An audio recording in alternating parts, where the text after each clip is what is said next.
Good morning everybody. आप सभी को पता है कि लास्ट लेक्चर में हम लोगों ने ये जो टॉपिक है ट्रांसपिरेशन, हम लोगों ने चैप्टर स्टार्ट किया हुआ है transport in case of plant. और transport in case of plant में हम लोग इस समय बात करने जा रहे हैं ट्रांसपिरेशन के बारे में। हम लोग बात कर रहे थे, तो सबसे पहले जब हमने ट्रांसपिरेशन स्टार्ट किया तो हमने इसका डेफिनेशन सीखा। ट्रांसपिरेशन एग्जैक्टली में क्या होता है? So it is a loss of water in the form of water vapour. इसको हम लोग ट्रांसपिरेशन बोलते हैं। And with transpiration there will be exchange of gases. यहाँ पे एक्सचेंज ऑफ गैसेस होगा, तो ये बात आपको समझ में आ जानी चाहिए। टाइप्स ऑफ ट्रांसपिरेशन जो होता है वो तीन टाइप के ट्रांसपिरेशन होते हैं: stomatal transpiration, cuticular transpiration and lenticular transpiration. There are three mode of transpiration जो आपको अच्छे से समझ में आ जानी चाहिए। हमने बताया था कि स्टोमेटल ट्रांसपिरेशन सबसे ज्यादा परसेंटेज में होता है, सबसे ज्यादा अमाउंट में होता है, और इसलिए हम लोग स्टोमेटल ट्रांसपिरेशन के बारे में डिटेल में सीख रहे हैं। फॉलियर ट्रांसपिरेशन एक स्पेशल टाइप ऑफ ट्रांसपिरेशन है जो सरफेस ऑफ लिव्स से होता है, और लिव्स के सरफेस पे स्टोमेटा भी पाया जाता है और क्यूटिकल भी पाया जाता है, इसलिए हम इसको cuticular as well as stomatal दोनों को मिला के हम फॉलियर ट्रांसपिरेशन बोलते हैं। ठीक है। देन हम लोगों ने सीखा था स्टोमेटा का कैसा स्ट्रक्चर होता है। तो हमने देखा था कि स्टोमेटल एपरेटस होता है, इस एपरेटस में गार्ड सेल्स होता है, स्टोमा होता है, और साइड के सेल्स होते हैं, इसको हम सब्सिडरी सेल्स बोलते हैं। ये सेल भी एपरेटस में पाए जाते हैं। पोटेशियम ये आयन को स्टोर करता है। पोटेशियम का क्या फंक्शन होता है ये आज के लेक्चर में आपको समझ में आएगा। देन आगे बढ़ते हैं हम लोग। फिर हम लोगों ने गार्ड सेल के स्ट्रक्चर सीखे थे। आई होप इसमें से सारे पॉइंट्स आपको क्लियर थे और आपको इन सारे पॉइंट्स में कोई डाउट नहीं है ना? कोई भी डाउट है तो हम लोग बात कर सकते हैं इस समय। देन हम लोगों ने opening and closing of stomata बात किया हुआ था। We discuss about the opening and the closing of stomata. और opening and closing of stomata हम लोगों ने एक बेसिक थ्योरी सीखी हुई थी, और वो बेसिक थ्योरी थी फोटोसिंथेटिक की थ्योरी। इस थ्योरी का नाम था गार्ड सेल फोटोसिंथेसिस। ये मैंने आज लिखा हुआ है, तो आप ये लिख लीजिए, आपके बुक में लिखा हुआ नहीं है, नोटबुक में। इसको हम लोग बोलते हैं गार्ड सेल फोटोसिंथेसिस की थ्योरी। Yes sir. अब ये जो गार्ड सेल फोटोसिंथेसिस की थ्योरी है वो एग्जैक्टली में क्या बोलती है, ध्यान से सुनना। गार्ड सेल फोटोसिंथेसिस की थ्योरी, ये थ्योरी वो थ्योरी है, ये बोलती है कि जब दिन होगा तो स्टोमेटा ओपन होगा, नाइट होगा तो स्टोमेटा क्लोज होगा। ऐसा क्यों होगा?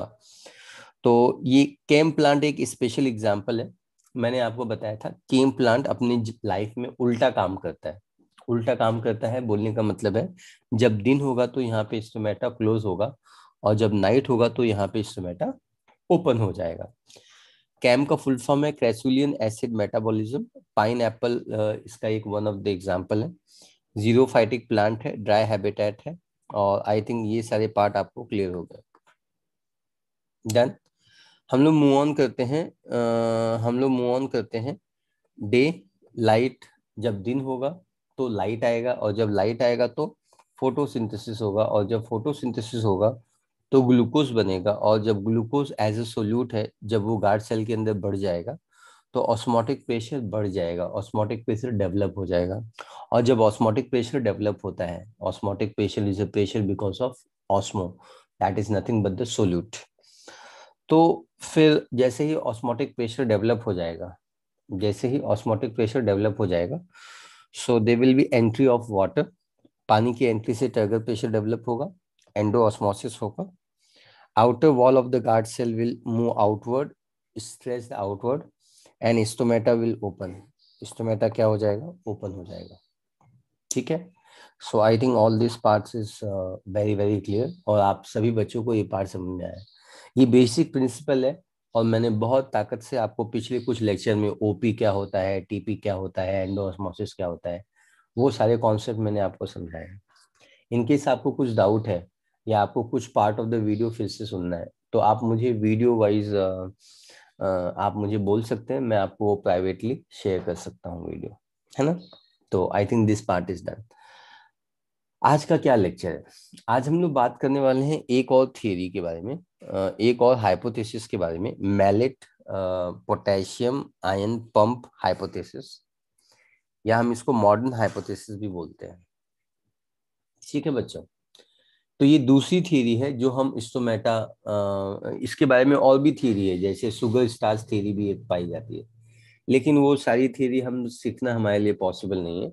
तो ये ना ज्यादा एक्सेप्टेड थ्योरी है। ये मॉडर्न थ्योरी, देखो लिखा हुआ है मॉडर्न थ्योरी है। तो जो अभी रिसेंटली दिया हुआ थ्योरी है, या ये जो मॉडर्न थ्योरी है, इसको हम थोड़ा सीख लेते हैं, ताकि अगर हमें कुछ सवाल पूछे जाते हैं नीट के टेस्ट में, तो हम इन सवालों का जवाब अच्छे से दे पाए। एग्जैक्टली, आई थिंक आपको मैं समझा पा रहा हूँ, है ना? तो I think this part is very very clear, ये जो भी हम लोग बात कर रहे हैं, है ना? तो चलो, ये थ्योरी सीखने के लिए सभी लोग तैयार हैं। मैंने क्या किया हुआ है आपके लिए, मैंने एक इमेज डाउनलोड कर लिया हुआ है, और मैं इस इमेज के थ्रू आपको एक्सप्लेन करूंगा।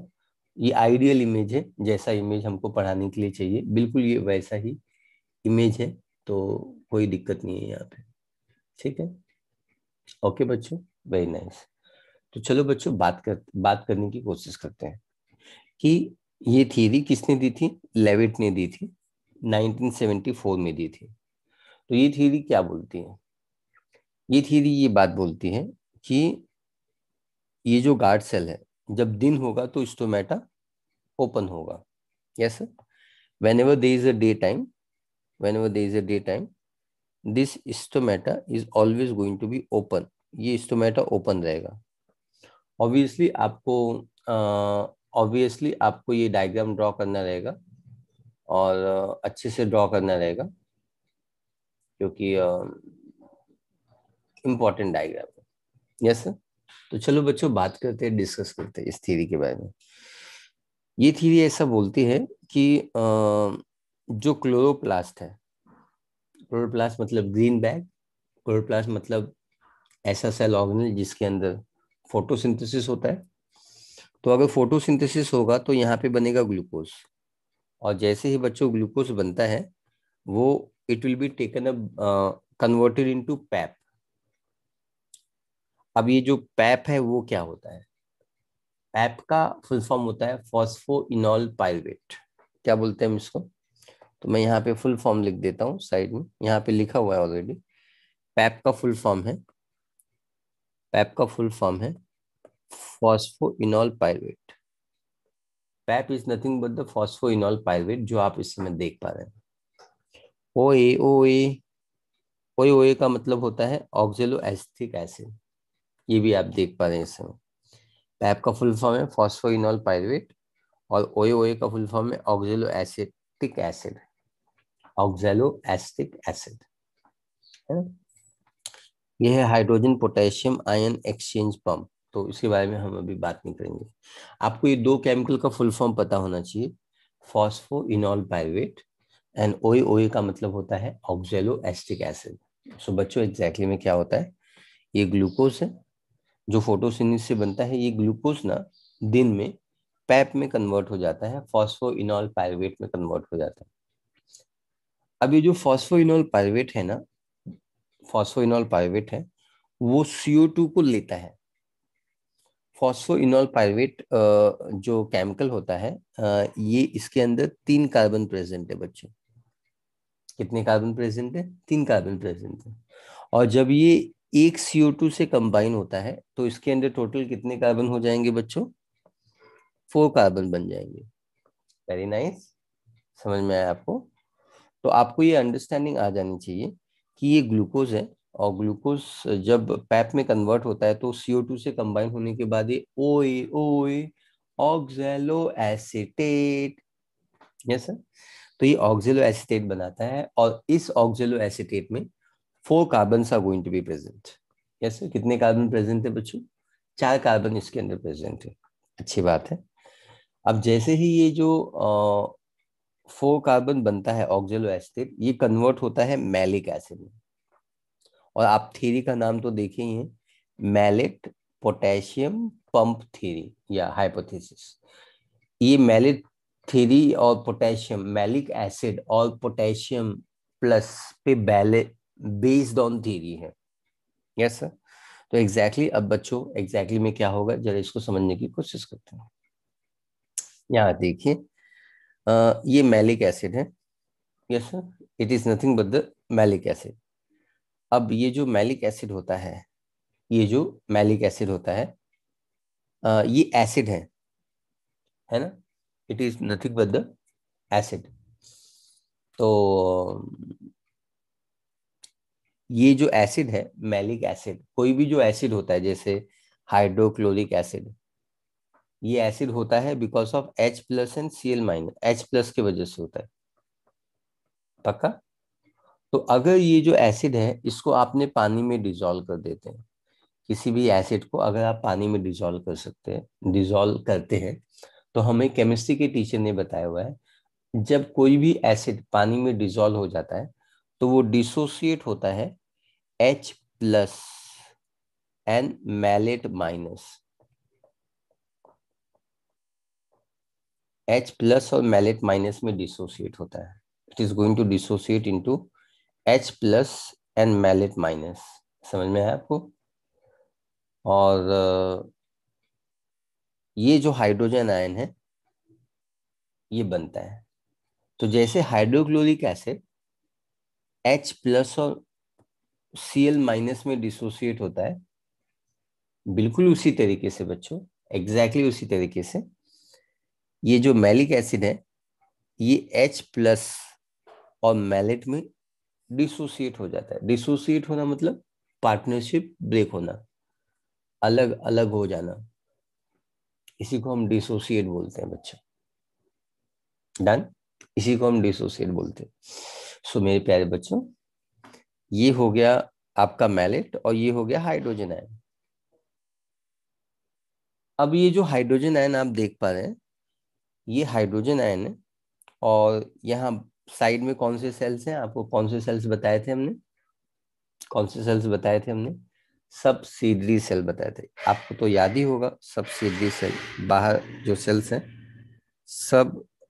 सबसिडरी या एक्सेसरी सेल्स। और आपको मालूम है इस एक्सेसरी सेल का फंक्शन क्या है? Store store potassium ions. ये पोटेशियम आयन को स्टोर करता है, it is going to store the potassium ion. ये पोटेशियम आयन को स्टोर करता है, ये सब्सिडरी सेल है, ये एक्सेसरी सेल है, ये store the potassium ion. Is that clear? I think this concept is clear. तो एग्जैक्टली ये कैसे वर्कआउट होता है जरा समझने की कोशिश करते हैं, एक बार ध्यान से सुनिए। ये जो मैलिक एसिड है ये डिसोसिएट होता है बाबू, डिसोसिएट होता है मतलब सेपरेट होता है H+ में और मैलेट माइनस में। तो मैं यहाँ पे माइनस लिख देता हूँ क्योंकि यहाँ लिखा हुआ नहीं है, ठीक है? Very nice. अब ये जो हाइड्रोजन प्लस है ये सब्सिडरी सेल में जाता है, यस सर, और बाहर से पोटेशियम अंदर आता है। इसका मतलब क्या है? एक्सचेंज हो रहा है। तुम मुझे खून दो, मैं तुमको पानी दूंगा, तो खून और पानी का एक्सचेंज हो रहा है ना? यहाँ पे हाइड्रोजन बाहर जा रहा है, हाइड्रोजन का एक्सचेंज पोटेशियम की वजह से हो रहा है। समझ में आया आपको? एक्सचेंज हो रहा है, हाइड्रोजन बाहर गया और पोटेशियम अंदर आया, ठीक है? लेकिन आपको ये समझना होगा कि जितना ये जो हाइड्रोजन हाइड्रोजन अंदर आया और पोटेशियम अंदर आया, ये एक एक्टिव ट्रांसपोर्ट है। कौन सा ट्रांसपोर्ट है? एक्टिव ट्रांसपोर्ट है। इसको यूज करने के लिए ये hydrogen potassium ion exchange pump use किया जाता है। मेरा आपसे एक सवाल है, मैंने आपको बताया था बायोलॉजी में जब भी वर्ड पंप आएगा तो ये पंप वर्ड का मीनिंग क्या होगा? ये जो पंप वर्ड है बायोलॉजी में, जब भी वर्ड पंप आएगा तो ये पंप वर्ड का मीनिंग क्या होता है? क्या आप बता सकते हैं मुझे पंप वर्ड का मीनिंग क्या होता है? तो आप मुझे बताइए, और आप सोचिए इसका आंसर, और अपने माइंड में निकालिए। हाइड्रोजन बाहर जाएगा और पोटेशियम अंदर आएगा, ठीक है? तो बिल्कुल सही, मैंने आपको बताया था कि पंप वर्ड जब भी बायोलॉजी में आता है इसका मतलब देखो एटीपी यूज हो जाता है। पंप वर्ड जब भी बायोलॉजी में आता है, इसका मतलब एटीपी इसमें यूज हो जाता है। सो एटीपी यूज्ड, इसमें एटीपी यूज हो गया। नाउ अभी क्या होगा, पोटेशियम अंदर आएगा, लेकिन आयन का डिस्टरबेंस हो जाएगा अंदर। देखो प्लस आता जा रहा है, के प्लस, है ना। तो इस पोटेशियम को बैलेंस करने के लिए क्लोराइड आयन बाहर से अंदर आएगा, क्लोराइड आयन बाहर से अंदर आएगा, है ना। क्लोराइड आयन सब्सिडरी सेल से आयनिक बैलेंस के लिए, क्लोराइड का और कोई भी फंक्शन नहीं है, क्लोराइड का और कोई फंक्शन नहीं है, आयनिक बैलेंस को मेंटेन करना इसका काम है, आयनिक बैलेंस। इस समय हम लोग सीख रहे हैं, इस समय हम लोग क्या सीख रहे हैं, इस समय हम लोग सीख रहे हैं प्लांट फिजियोलॉजी। हमने ह्यूमन फिजियोलॉजी सीखी थी, और उस ह्यूमन फिजियोलॉजी में जब हमने ह्यूमन फिजियोलॉजी पढ़ी थी, तो उस ह्यूमन फिजियोलॉजी में हम लोगों ने एक ऐसा टॉपिक सीखा हुआ था, एक ऐसे ऐसा चैप्टर के अंदर एक टॉपिक सीखा हुआ था जिसमें क्लोराइड आयन अंदर आता है, और ऐसा ही स्ट्रक्चर रहता है, ऐसे ही सेल्स के अंदर आता है। आपको याद है वो सेल कौन सा है, और क्लोराइड आयन आता है, उस फिनोमिनन को क्या बोलते हैं? कुछ याद आ रहा है आपको कि क्लोराइड आयन कहाँ पे लास्ट टाइम जो मिश्रा सर ने पढ़ाया था, और ये क्लोराइड आयन अंदर आया था, और कौन से चैप्टर के अंदर आया था, याद है आपको? सोचिए, उसका जवाब दीजिए मुझे। तो आपको समझना होगा कि यहाँ पे क्लोराइड आयन है, और ये क्लोराइड आयन अंदर आएगा, ठीक है। तो क्लोराइड आयन किस लिए पूछा, अगर नीट पूछेगा तो आपको जवाब देना है आयनिक बैलेंस। आपको क्या जवाब देना है? आयनिक बैलेंस देना है, ठीक है।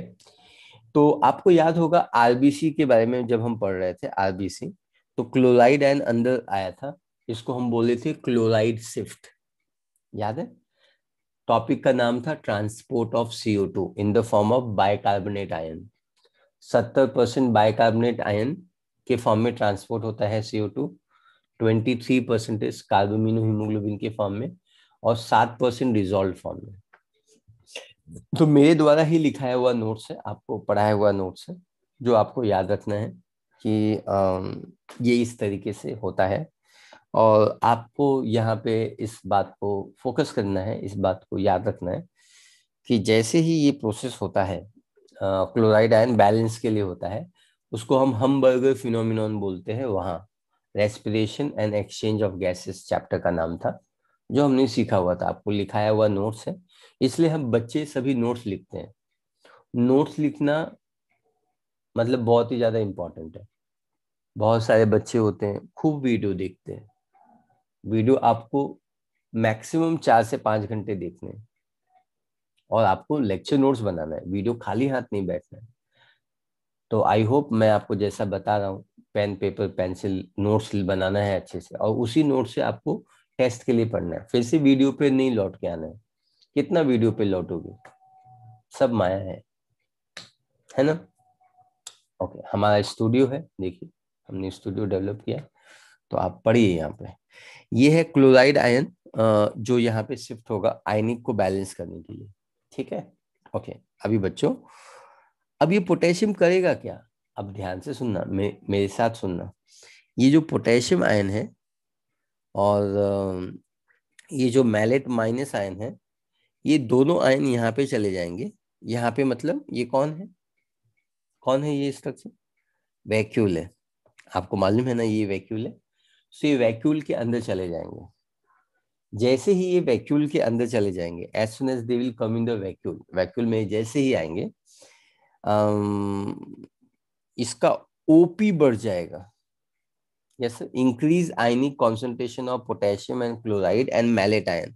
ये क्लोराइड आयन भी अंदर आएगा, पोटेशियम आयन भी अंदर आएगा, और मैलेट आयन भी अंदर आएगा। ये सबके आने की वजह से यहाँ पे आयनिक कॉन्सेंट्रेशन जो है वो बढ़ जाएगा, आयनिक कॉन्सेंट्रेशन बढ़ जाएगा, इंक्रीजेस, है ना। It will B increases, ionic concentration क्या हो जाएगा बच्चों? बढ़ जाएगा। Yes sir. तो क्या आपको इतना समझ में आया? इंक्रीज आयनिक कॉन्सेंट्रेशन, जैसे ही आयनिक कॉन्सेंट्रेशन जो होगा वो बढ़ जाएगा, आयनिक कॉन्सेंट्रेशन जो होगा वो बढ़ जाएगा, so they will be rise of osmotic pressure. Yes sir, osmotic pressure rise हो जाएगा, OP, osmotic pressure will rise, osmotic pressure जो होगा वो बढ़ जाएगा। और जैसे ही ऑस्मोटिक प्रेशर बच्चों बढ़ जाएगा, जैसे ही ऑस्मोटिक प्रेशर बढ़ जाएगा, राइज इन ऑस्मोटिक प्रेशर, तो पानी सोल्यूट का दीवाना होता है। जहाँ जहाँ नमक जाता है सोल्यूट ज्यादा हो जाता है, उसके पीछे उसको न्यूट्रलाइज करने के लिए पानी आता है, एंडोऑस्मोसिस हो जाता है, सेल स्वेल हो जाता है, टर्जिड हो जाता है और स्टोमेटा ओपन हो जाता है। सो यहाँ पे there is a rise of osmotic pressure, तो वाटर पोटेंशियल डिक्रीज होगा, क्योंकि नमक बढ़ गया है, सोल्यूट बढ़ गया है, तो वाटर पोटेंशियल डिक्रीज होगा, है ना। वाटर पोटेंशियल का मतलब क्या बोला है मिस्टर सर ने? Free energy of water, water का फ्रीडम। डीपीडी मतलब मिस्टर सर ने क्या बोला है? डिफ्यूजन प्रेशर डेफिसिट, सेल की प्यास। तो अगर यहाँ पे नमक बढ़ गया है, ऑस्मोटिक, यहाँ पे नमक बढ़ गया है, तो ये कौन है? ये गार्ड सेल है, हम लोग गार्ड सेल के बारे में। अगर यहाँ पे नमक बढ़ गया है, तो अगर नमक जैसे ही यहाँ पे बढ़ गया है, तो आप समझ सकते हैं यहाँ पे क्या बढ़ जाएगा। नमक बढ़ गया है तो सेल की प्यास बढ़ जाएगी और वाटर पोटेंशियल कम हो जाएगा। तो water potential decreases in the guard cell, water enters guard cells from subsidiary cells. ठीक है, उस सब्सिडरी सेल्स में water enters into guard cells from subsidiary cell, वो सब्सिडरी सेल में चला जाएगा। Water enter into the guard cell from subsidiary cell, guard cell से subsidiary cell में चला जाएगा। एंड गार्ड सेल अब क्या हो जाएगा? टर्जिड हो जाएगा। Guard cell will become turgid, guard cell will become turgid, guard cell turgid हो जाएगा। So I think guard cell will become turgid. I think this concept is very very clear. आपको ये कॉन्सेप्ट अच्छे से समझ में आ रहा है ना प्यारे बच्चों? समझ में आया? ये पूरा कॉन्सेप्ट समझ में आया? सो अब फाइनली क्या होगा? स्टोमेटा क्या हो जाएगा? ओपन हो जाएगा। मेरे प्यारे बच्चों, अभी भी हम लोगों ने ये टॉपिक सीख लिया हुआ है। इसको हम एक्टिव पोटेशियम ट्रांसपोर्ट थ्योरी बोलते हैं। क्यों बोलते हैं हम इसको? क्योंकि ये इसमें एटीपी इन्वॉल्व होता है। आप देख सकते हैं यहाँ पे एटीपी इन्वॉल्व होता है, इसलिए हम ऐसा बोलते हैं। आपको बच्चों ये चार्ट बनाना है ऐसे ही। यस सर, ऐसे ही बनाना है। तो मेरे ख्याल से आपको इस समय एक स्क्रीनशॉट ले लेना चाहिए इस समय, ताकि ये थोड़ा सा बड़ा स्क्रीनशॉट रहेगा, तो आपको आपको इसकी विजिबिलिटी बहुत ही आइडियल रहेगी, है ना। You can take one time screenshot. और ये एक एक्टिव पोटेशियम ट्रांसपोर्ट थ्योरी है। यहाँ पे पीएच क्या होता है? राइज होता है, पीएच बढ़ता है ना। और इस तरीके से ये वर्कआउट होता है ना। तो I think this concept is very clear. अब हम लोग आगे फोकस करते हैं, आगे के कॉन्सेप्ट पे फोकस करते हैं। Yes sir. तो ये जो पूरा टॉपिक है स्टोमेटा ओपनिंग और क्लोजिंग का, ये टॉपिक अब यहाँ पे खत्म हो जाता है जी। ओके, हम आगे बढ़ते हैं। Yes sir.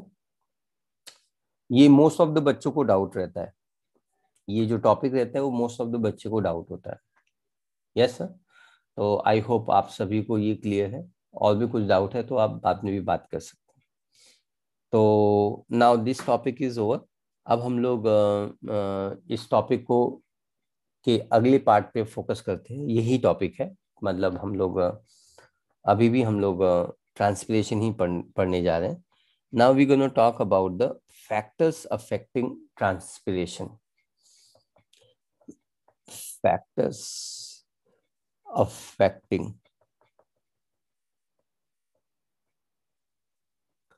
affecting transpiration, factors affecting transpiration. हम लोग बात करें इस समय फैक्टर्स अफेक्टिंग ट्रांसपिरेशन के बारे में बात कर रहे हैं। जब हम लोग फैक्टर्स, मतलब ये वो कौन से सारे फैक्टर्स होते हैं जो ट्रांसपिरेशन को अफेक्ट करते हैं, तो सबसे पहला फैक्टर होता है, सबसे पहला फैक्टर आपको पता होना चाहिए, एटमॉस्फेयर की ह्यूमिडिटी। Yes sir. हम लोग इसको एक टाइटल के अंदर पढ़ेंगे और उस टाइटल का नाम रहेगा एक्सटर्नल फैक्टर्स। यस, ऐसे कौन से फैक्टर्स हैं जो प्लांट के बाहर हैं, उसको हम एक्सटर्नल फैक्टर्स बोलते हैं।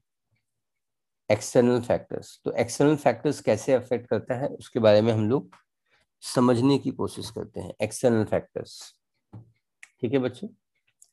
पहला जो एक्सटर्नल फैक्टर्स होता है उसको हम बोलते हैं एटमॉस्फेरिक एटमॉस्फेरिक ह्यूमिडिटी।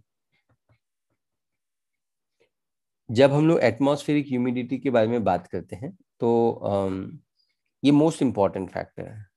सबसे पहली चीज है, ये मोस्ट इंपॉर्टेंट फैक्टर है। आपको समझ में आना चाहिए कि ह्यूमिडिटी एग्जैक्टली में होता है। किसी बच्चे को मालूम है क्या ह्यूमिडिटी होता क्या है एग्जैक्टली में? ह्यूमिडिटी क्या होता है? ह्यूमिडिटी का मतलब क्या होता है? ह्यूमिडिटी का मतलब होता है हवा में नमी, मतलब हवा में पानी कितना है। Yes, water vapour in air, vapour in air, पानी में हवा कितनी है। वेपर इन एयर, पानी का जो वेपर है वो हवा में कितना है। तो आपको क्या लगता है, अगर किसी प्लांट के चारों ओर ह्यूमिडिटी ज्यादा है, मतलब वेपर का कंटेंट एयर में ज्यादा है, तो उसका ट्रांसपिरेशन होगा या ट्रांसपिरेशन नहीं होगा? उसका ट्रांसपिरेशन होगा या उसका ट्रांसपिरेशन नहीं होगा? तो मेरे ख्याल से उसका ट्रांसपिरेशन रुक जाएगा, स्लो हो जाएगा। क्यों रुक जाएगा, क्यों स्लो हो जाएगा? आपको ये समझ में बात आ जानी चाहिए कि rate of transpiration, rate of transpiration rate of transpiration जो होता है, it is inversely proportional to the humidity. Humidity मतलब अगर ह्यूमिडिटी ज्यादा होगी तो ट्रांसपिरेशन कम होगा, और अगर ट्रांसपिरेशन ज्यादा होगा तो ह्यूमिडिटी कम होगी। ऐसा कुछ रिश्ता होता है ना। इनवर्स रिलेशन होता है। इनवर्स, इनवर्स का मतलब होता है उल्टा रिलेशन। सो आई थिंक ये फर्स्ट पॉइंट आपको समझ में आया। देन हम लोग सेकेंड पॉइंट एक्सटर्नल फैक्टर्स के बारे में बात करते हैं, जिसका नाम है टेम्परेचर। तो आप तो समझते ही हैं, अगर दुनिया में टेम्परेचर बढ़ेगा तो रेट ऑफ ट्रांसपिरेशन जो है वो, रेट ऑफ ट्रांसपिरेशन बढ़ेगा, है ना। तो आपको ये समझ में आ जानी चाहिए बात, है ना। तो हम इस बात को लिख देते हैं कि increases increases increases in temperature increases in temperature will result in increase of rate of transpiration, will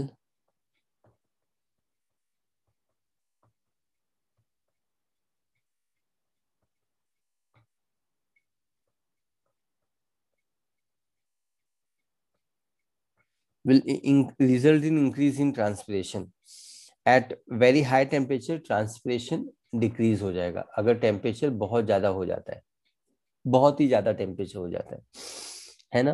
eight very high temperature, at very high temperature at very high temperature transpiration decrease होगा।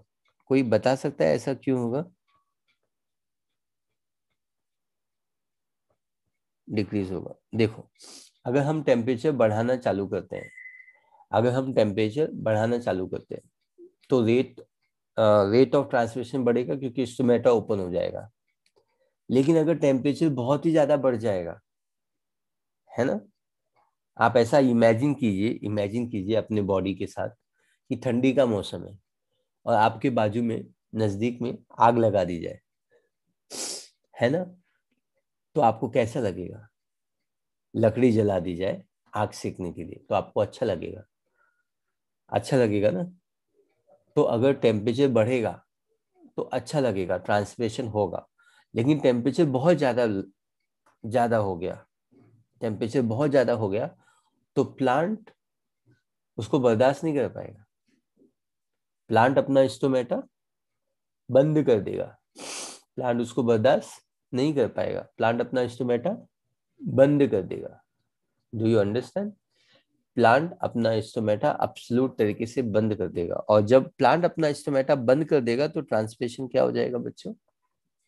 बच्चों बोलो, decrease हो जाएगा। मेरे ख्याल से आपको समझ में आया और आपको अच्छा लगा ये पॉइंट, है ना? हम तीसरे फैक्टर्स के बारे में बात कर रहे हैं। थर्ड फैक्टर, तीसरा फैक्टर होता है जिसको हम बोलते हैं लाइट। क्या बोलते हैं हम इसको? We always call it as a light. तीसरे फैक्टर्स को हम लाइट बोलते हैं। अब ये जो लाइट होता है, लाइट हमेशा स्टिमुलेट करता है, light will always stimulate, light will always stimulate, light stimulate करता है ना? और लाइट के स्टिमुलेशन से there is opening, opening of stomata, there will be opening of stomata. Light की वजह से स्टोमेटा क्या हो जाता है? ओपन हो जाता है ना? तो लाइट स्टोमेटा को ओपन करता है। Hello everybody, welcome again. हम लोगों ने यहाँ पे सीखा हुआ था कि जो तीसरा फैक्टर है जो ट्रांसपिरेशन को अफेक्ट करता है, जो थर्ड फैक्टर है जो ट्रांसपिरेशन को अफेक्ट करता है, उस फैक्टर को हम लोग बोलते हैं लाइट। आप सभी को पता चल गया होगा कि ये जो लाइट एक ऐसा फैक्टर है जो फोटोसिंथेसिस को अफेक्ट करता है। अगर लाइट स्टिमुलेट होगी, मतलब लाइट अगर आएगी, अगर लाइट आएगी, सो लाइट अगर आएगी तो it will leads to, light अगर आएगी तो it will bring about the opening of the stomata, ये स्टोमेटा की ओपनिंग को सपोर्ट करेगा। अब जब हम लाइट के बारे में बात करते हैं, when we talk about the light, जब हम लाइट के बारे में बात करते हैं तो आप सभी को पता है कि इस लाइट के अंदर V, I, B, G, Y, O, R VIBGYOR region रहता है ना? हमारा जो लाइट है इसके अंदर ये सीक्वेंसेस प्रेजेंट रहते हैं। यस, तो ये विबग्योर सीक्वेंस प्रेजेंट रहता है हमारे लाइट के अंदर, ये चीज आपको पता है ना? These are the sequences which are present with the VIBGYOR, इसको हम लोग विबग्योर बोलते हैं, है ना? अब इस विबग्योर के अंदर जो दो लाइट है जो स्टोमेटा को की ओपनिंग को ज्यादा फेवर करती है। सो नीट अगर पूछेगा कि कौन सी लाइट, ये जो हमारी जो प्रॉपर सनलाइट है, उस सनलाइट में विबग्योर है। विबग्योर आपको पता ही होगा ना, आपने बचपन में सीखा ही होगा, ये विबग्योर है। ये हमारे लाइट के अंदर इतने सारे रेडिएशंस प्रेजेंट होते हैं, ठीक है? अब इसमें से दो लाइट होती है जो बहुत ही ज्यादा महत्वपूर्ण रोल प्ले करती है हमारे ट्रांसलेशन में। तो एक पहली लाइट है जिसको हम लोग बोलते हैं ब्लू, एंड दूसरी लाइट होती है जिसको हम लोग बोलते हैं रेड। तो एक हो गया ब्लू वाला और एक हो गया रेड वाला। ये जो दोनों होते हैं, they play very important role in the process of photosynthesis, sorry, in the process of transpiration. ये ट्रांसपिरेशन में बहुत ही ज्यादा इंपॉर्टेंट रोल प्ले करते हैं। Yes sir. अगर मुझे ब्लू और रेड लाइट, मैं यहाँ पे लिख देता हूँ blue and red light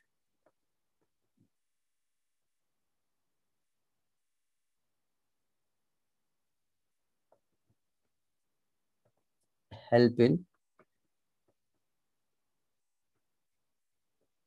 transpiration, transpiration में मदद करते हैं। अगर मुझे किसी एक लाइट को चूज करना है, मतलब दोनों में से कोई एक लाइट जो फोटो ट्रांसपिरेशन में रोल प्ले करती है, तो ऐसा बोला जाता है कि ये जो ब्लू लाइट है वो थोड़ी सी मोर इफेक्टिव है। इट इज मोर, स्लाइटली, बहुत थोड़ी सी, it is more effective compare to, more effective compare, it is more effective compared to, it is more effective, it is more effective compared to red light, है ना। तो I think this part is clear, है ना। अब हम लोग आते हैं नंबर 4 पॉइंट के ऊपर बात करते हैं हम लोग। We gonna talk about the point number 4। जब हम लोग पॉइंट नंबर 4 के बारे में बात करते हैं तो पॉइंट नंबर 4 हम लोग बात करने जा रहे हैं विंड वेलोसिटी के बारे में, है ना।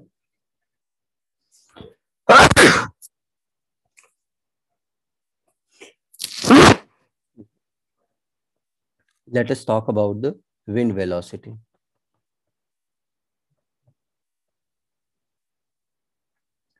विंड वेलोसिटी के बारे में बात करते हैं। विंड वेलोसिटी का मतलब क्या होता है? वेलोसिटी का मतलब सभी को पता है। वेलोसिटी का मतलब होता है स्पीड, है ना। और वो स्पीड एक डेफिनेट डायरेक्शन में होती है। तो हवा कौन से डायरेक्शन में बहती है? नॉर्थ से साउथ या ईस्ट से वेस्ट? क्या सिखाया है आपको फिजिक्स में? हवा का क्या डायरेक्शन है, आप मुझे बताइए। विंड कौन से डायरेक्शन में बहती है? नॉर्थ पोल से साउथ पोल की तरफ या ईस्ट से वेस्ट की तरफ? यस सर, जरा मुझे बताइए।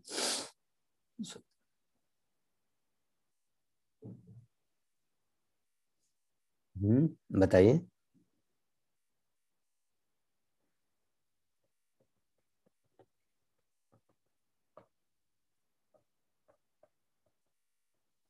तो हवा का कोई डायरेक्शन नहीं होता है ना। वो एक रैंडम डायरेक्शन में होती है ना। यस सर, वो नॉर्थ से साउथ या ईस्ट से वेस्ट डायरेक्शन में नहीं फ्लो होती है। रेट ऑफ जो ट्रांसपिरेशन होता है, it is more it is more in moving air. अगर किसी एरिया में हम गए, वहां पे हवा ज्यादा बह नहीं रही है, ऐसे शांत है। अगर शांत हवा है तो फिर वहां पे ट्रांसपिरेशन नहीं होगा या कम होगा।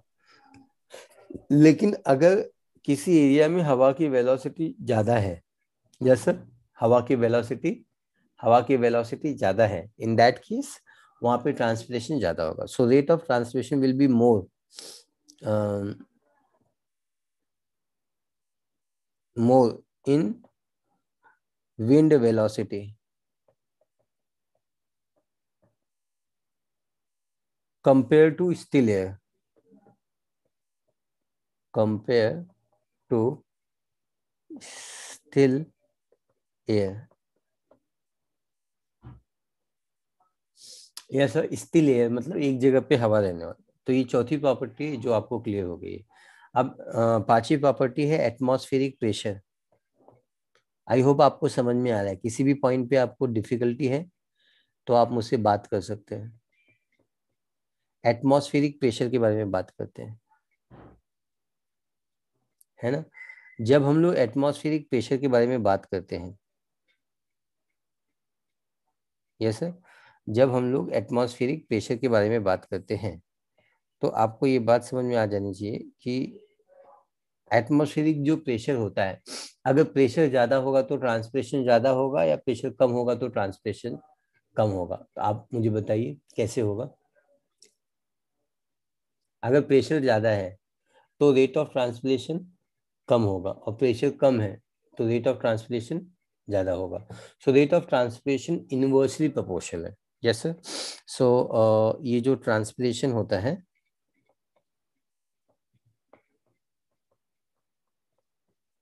ट्रांसपिरेशन, ये इनवर्सली प्रोपोर्शनल है। ये इनवर्सली प्रोपोर्शनल है कंपेयर टू एटमॉस्फेरिक प्रेशर।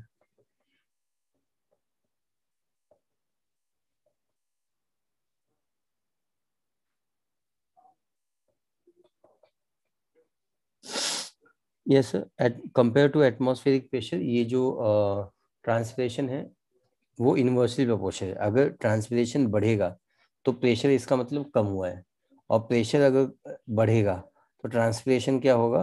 कम होगा। ठीक है, इनवर्सली प्रोपोर्शनल है। तो ये सारे एक्सटर्नल फैक्टर्स थे जो अभी भी आपने सीखा हुआ है। Atmospheric humidity, temperature, light, wind velocity, atmospheric pressure. अब हम लोग यहाँ पे मूव ऑन करने जा रहे हैं इंटरनल इंटरनल एटमॉस्फेयर के बारे में, या इंटरनल क्लाइमेट के बारे में, जो ट्रांसपिरेशन को कंट्रोल करते हैं। Internal plan factor.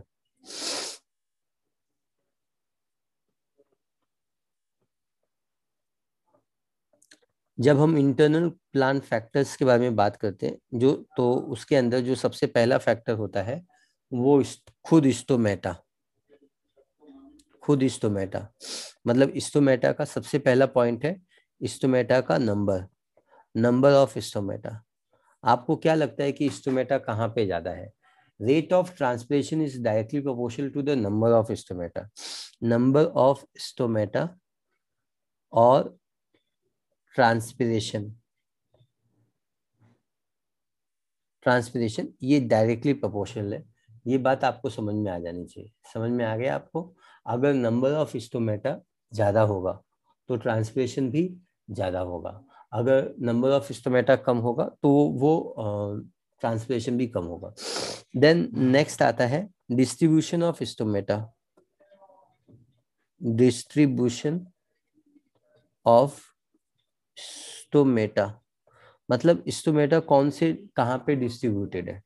तो आपने समझा हुआ है मॉर्फोलॉजी में हम लोग ने दो टाइप के लीफ डिस्कस किए थे। आपको मालूम है कौन से दो बेसिक टाइप ऑफ लीफ होता है?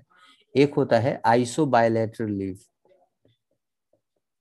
आइसो बायलैटरल लीफ, है ना।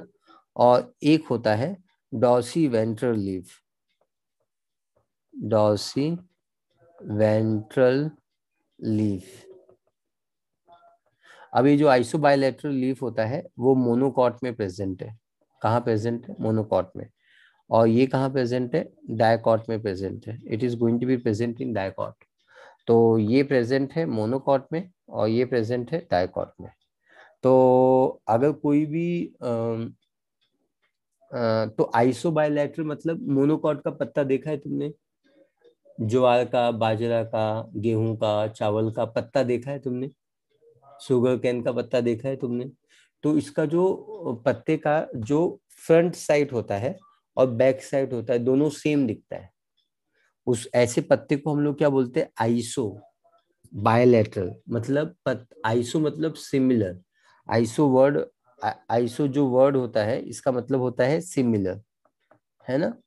तो ऐसा पत्ता जहाँ पे उसका जो वेंट्रल साइड है और डॉर्सल साइड है, मतलब फ्रंट साइड है और बैक साइड है, वेंट्रल साइड है और डॉर्सल साइड है, दैट इज फ्रंट साइड है और बैक साइड है, दोनों सिमिलर है। तो इसमें ना सिमिलर है, यस सर। तो आपको समझ में आ जानी चाहिए कि आइसो बायलैटरल लीफ में सिमिलर सरफेस है। कैसा है? Similar surface. इनमें सिमिलर सरफेसेस है। और अगर इसके अंदर सिमिलर सरफेस है, अगर इसके यहाँ पे सिमिलर सरफेसेस है तो इनमें number of stomata is same. क्या लिखना है हमको? नंबर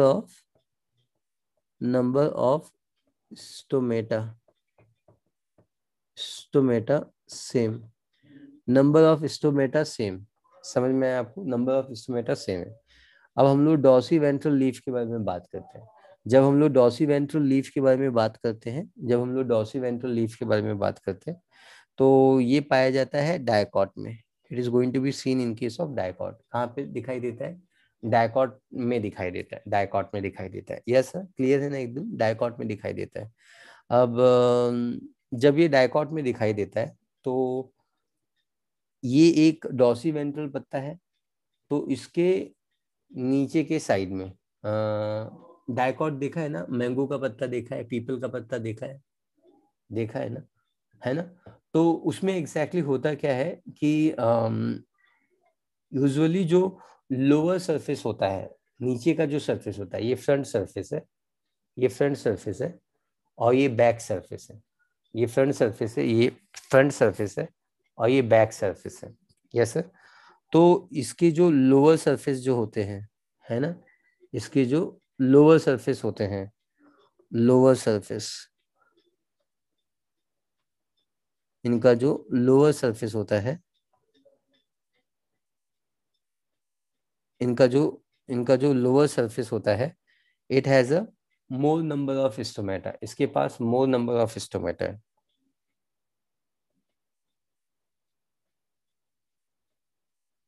इसके पास मोर नंबर ऑफ स्टोमेटा है ना।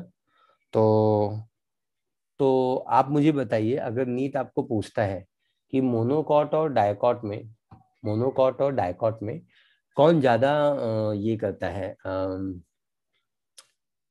कौन ज्यादा फोटो कौन ज्यादा ट्रांसपिरेशन करता है? Yes sir. तो क्या बोलोगी तुम, क्या बोलोगे आप?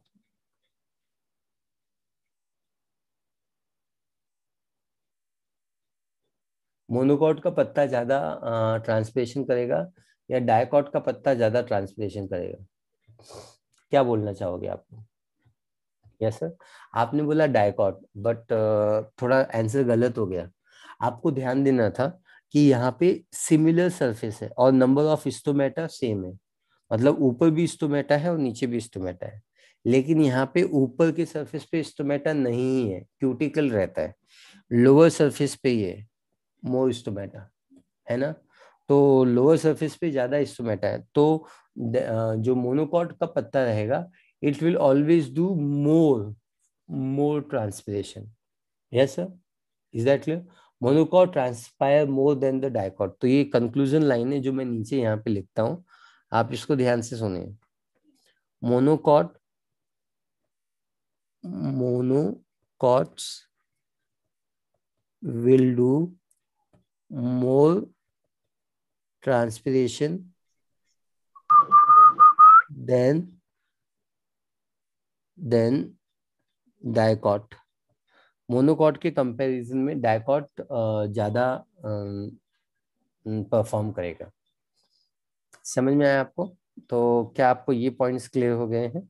Stomata, number of stomata directly proportional to transpiration, distribution of stomata isobilateral leaf में सिमिलर सरफेस है, नंबर ऑफ स्टोमेटा सेम है, monocot will do more than the dicot, dorsiventral leaf में डाइकॉट लोअर सरफेस पे more stomata.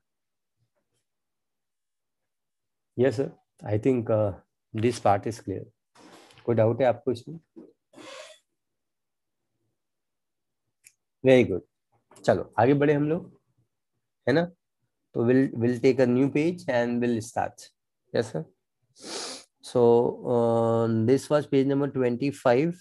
Then this is called as a 26, and now we move on to 27. पक्का? So now let us now talk about the next factor जो important है, जो internal factors है, जो कि stomata से ही related है ना। तो स्टोमेटा से ही रिलेटेड है, और ये थर्ड फैक्टर है, और इस फैक्टर को हम लोग हमेशा बोलते हैं percentage of open stomata. Yes sir, percentage of open stomata. तो आप समझते ही हो ना, अगर किसी भी प्लांट में परसेंटेज ऑफ ओपन स्टोमेटा ज्यादा है तो ट्रांसपिरेशन भी ज्यादा होगा। अगर ये परसेंटेज ऑफ ओपन स्टोमेटा बंद है तो ट्रांसपिरेशन भी कम होगा। सो मैं ऐसा लिख सकता हूँ, percentage of stomata directly proportional directly proportional to transpiration,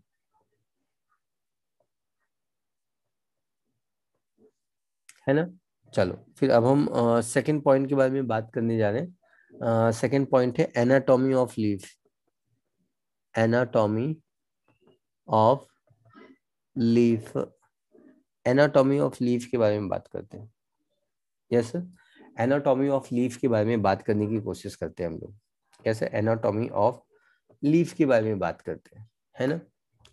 जब हम एनाटॉमी ऑफ लीफ के बारे में बात करते हैं, लीफ की एनाटॉमी, तो लीफ की एनाटॉमी क्या आपने पढ़ी है, आपने नहीं पढ़ी है ना। तो सबसे पहले लीफ की एनाटॉमी सीखो, है ना। लीफ की एनाटॉमी आपको बतानी पड़ेगी थोड़ी सी, ठीक है, क्योंकि आपने anatomy in flowering plant chapter नहीं पढ़ा हुआ है। तो प्यारे बच्चों, सबसे पहले आप प्यार से समझ लीजिए कि लीफ का एनाटॉमी कैसा होता है। लीफ के एनाटॉमी के बारे में बात कर लेते हैं। देखिए, ये लीफ का अपर सरफेस है। कौन सा है सरफेस? लीफ का अपर सरफेस, अपर एपिडर्मिस है। जैसे अपर एपिडर्मिस है वैसे ही नीचे की तरफ भी लोअर एपिडर्मिस होता है। ये वाले सेल्स, ये वाले अगर अपर एपिडर्मिस है तो ये वाले लोअर एपिडर्मिस है। ठीक है, समझ में आ गया? Very nice. आगे पढ़ते हैं हम लोग। यहाँ पे स्टोमेटा रहेंगे बट बहुत ही कम रहते हैं, यहाँ पे स्टोमेटा ज्यादा रहते हैं। यस, लोअर एपिडर्मिस है। मैंने अभी ऊपर ऊपर आपको बताया था प्रीवियस पेज पे कि लोअर सरफेस पे more number of stomata are going to be present. Yes sir. चलो चलो, अब आप इस डायग्राम को देखिए। यहाँ पे ये जो बीच के सेल्स है ये पूरा, इसको हम लोग बोलते हैं मीसोफिल सेल। क्या बोलते हैं बच्चों इसको हम? We always call it as a mesophyll cell. इसको हम मीसोफिल सेल बोलते हैं। और ये जो मीसोफिल आप देख सकते हैं, ये दो टाइप के हैं। एक ये अपर मीसोफिल है और ये लोअर मीसोफिल सेल है। अपर मीसोफिल सेल में कॉलम जैसे लंबे लंबे सेल्स हैं, देखिए ऐसे कोलुमिनार सेल्स हैं, है ना बच्चों?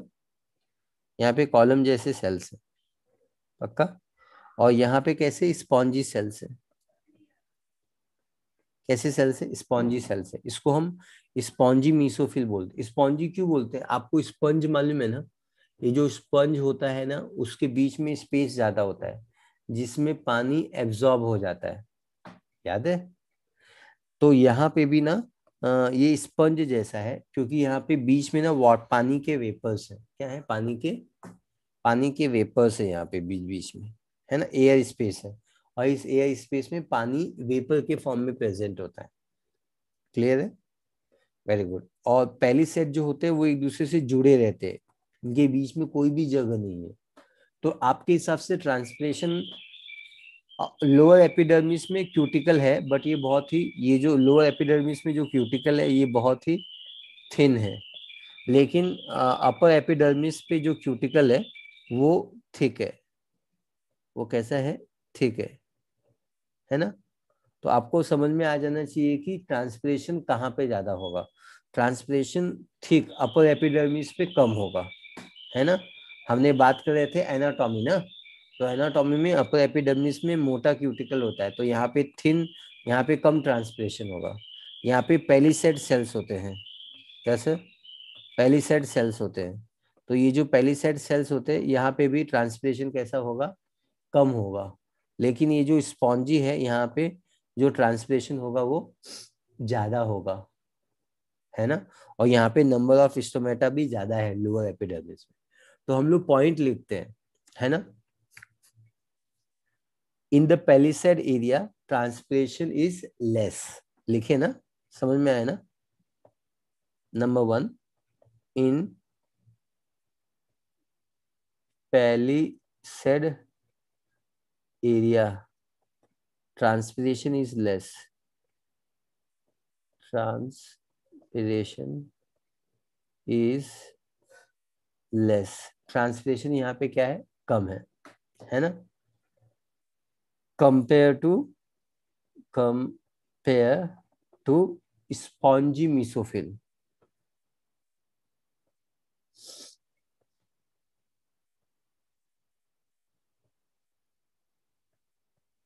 कंपेयर टू स्पॉन्जी मीसोफिल, समझ में है ना? देन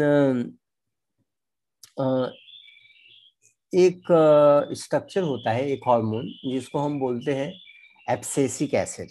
क्या बोलते हैं हम इसको? एब्सेसिक एसिड, है ना? एब्सेसिक एसिड, ये जो एब्सेसिक हो, अब्बा बोलते हैं हम इसको, अब्बा। और इसको हम शॉर्ट में, इसको लॉन्ग फॉर्म में हम बोलते हैं abscisic acid.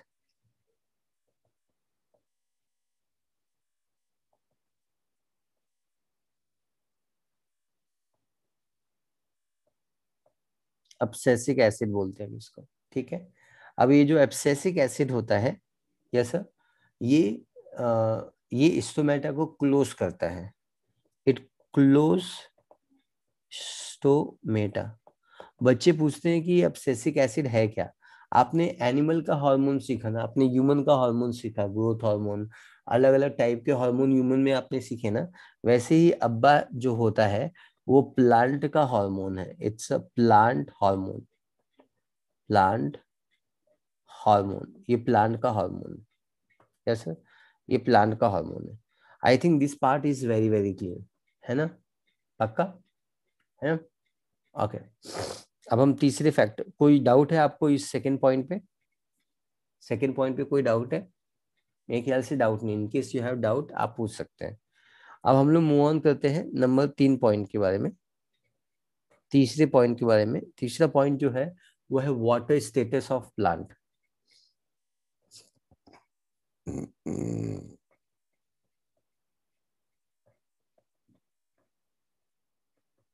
Water status of plant, है ना। अगर किसी भी प्लांट में ज्यादा पानी है तो उसका ट्रांसपिरेशन ज्यादा होगा। यस। अगर कम है तो ऑब्वियसली कम होगा, है ना। Yes sir. More water content of plant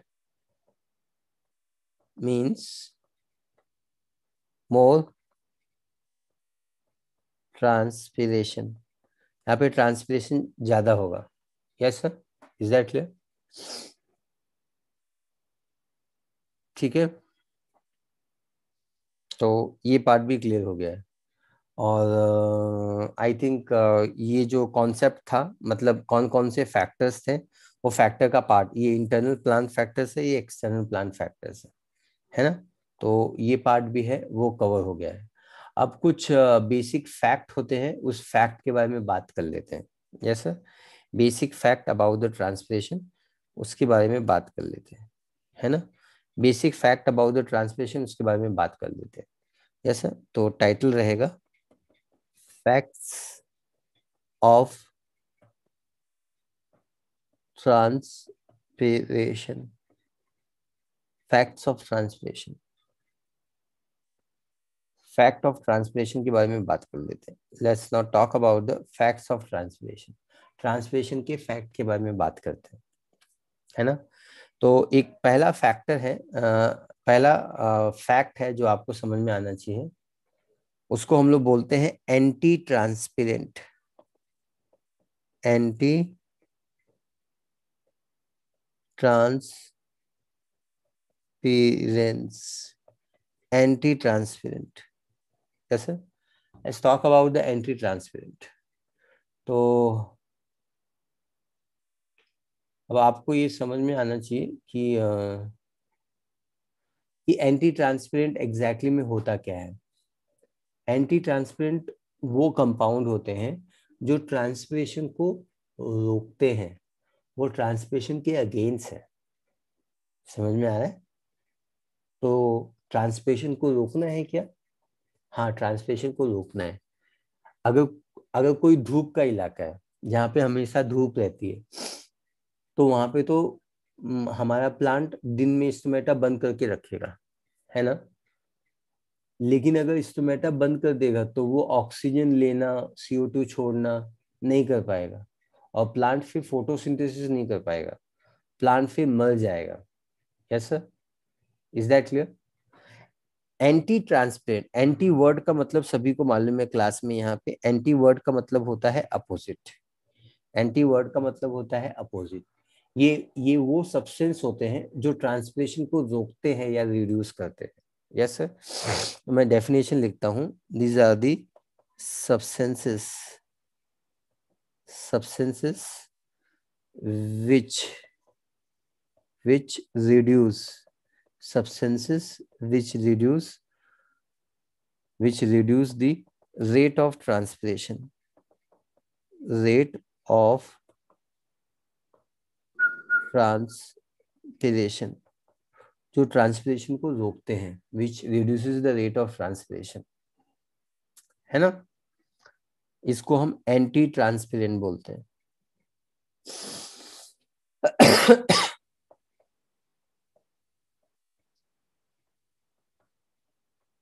we call it as antitranspirant. ये जो एंटी ट्रांसपेरेंट होते हैं, इनकी कुछ एग्जांपल्स पाए जाते हैं। Let us discuss that. PMA, phenyl mercury acetate, phenyl mercuric acetate, that is PMA, phenyl mercury acetate, that is PMA, है ना। Then there is aspirin.